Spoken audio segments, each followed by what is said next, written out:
What's going on, everyone? It's your average consumer, and today I've got a video for you guys of Sony's newest announcement of the new PS Vita Slim and PS Vita TV. Now, I'm a huge fan of the PS Vita, so you guys know I had to bring you this content. So let's not waste any time. Let's get right into it.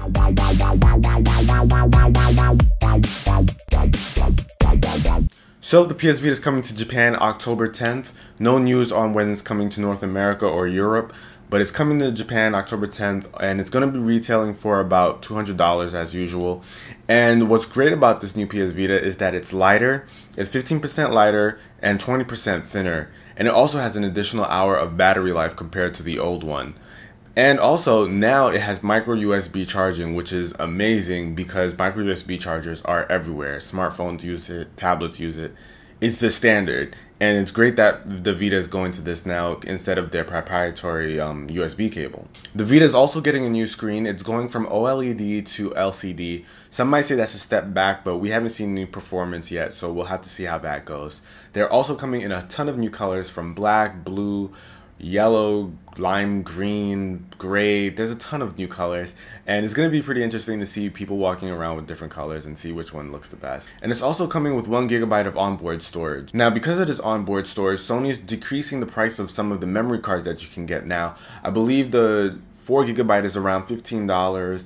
The 32 gig is dropped down to about $70, and then there's also going to be a new 64 gig version, so that's pretty cool. Now, these prices are all based on like the Japanese releases, so we're gonna have to see what the North American and European prices are going to be ranged at. Now, this means that the old Wi-Fi model is going to be discontinued, but the Wi-Fi 3G model is still going to be available through certain bundles, so if you want that version, you still might be able to get your hands on it. And now for my impressions on the new PS Vita system, I think it's going to be pretty interesting. We've seen Sony do this in the past with the PSP.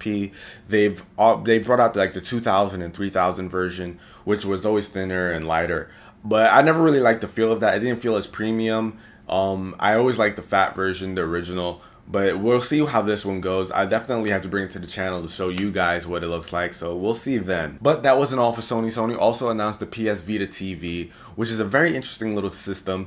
It's a tiny little 6 by 10 centimeter box or device that actually works as a PS Vita, and you can connect it to your television, and it'll work as a PS Vita, and it'll also work as a PSP, a PlayStation 1, and it works as an extender for the PlayStation 4. So you've got a lot of functionality, and this thing is priced at only $100. So, and like I said, this is based on Japanese prices, and it's going to be released in Japan on November 14th. So it's going to be a little time before we see that. But it seems like it's going to be pretty interesting. You can use it as an extender for your PlayStation 4. If your TV is occupied and someone's using it, you can actually use that on another television and still play your PlayStation 4. So it's going to be pretty cool. And also, what's interesting about this is not just going to stream your PS Vita content to it, it's its own PS Vita system. So if you have a PS Vita already and then you get that, you'll be able to do multiplayer between the two. It's also going to have to use a DualShock controller. Now, this means that not all PS Vita games will be supported by this because they require touch functions on the screen and the back panels. And of course, the DualShock controller doesn't have all of that. So we're going to have to see which games are going to be able to go to it. Not all of them, obviously, but I'm pretty sure that all PSP games and PlayStation or PSP games will be able to work with it just fine. Now, I'm not sure if I would need something like this, of course, because I have my PS Vita system, and I definitely enjoy having its portability. Putting it on a TV is going to kind of take away from the portability of a PS Vita, but it's going to be interesting because it has all those functionalities where you're actually going to be able to play the PSP, PlayStation 1, all that old stuff on your TV. So it's going to be pretty interesting to see. I'm definitely going to bring it all to the channel. And so that pretty much wraps up this video, guys. I'm a huge fan of PlayStation's portable line, so you guys will definitely see all this stuff on the channel. And yeah, let me know what you guys think below. Do you think it's a good move? Are you going to be interested in that?